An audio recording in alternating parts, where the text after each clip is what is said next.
Reading challenge. Speak fast and clear. Today I want to remind you your words have power. What you say can heal or it can hurt.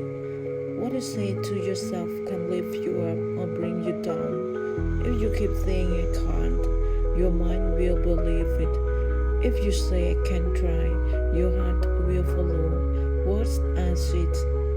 What you speak grows in your life, so speak hope, speak kindness, speak strength. Even one positive word can change your whole day. Even one kind word can change someone's heart. Start by changing how you talk to yourself. Say, I'm learning, I'm growing, I can do this.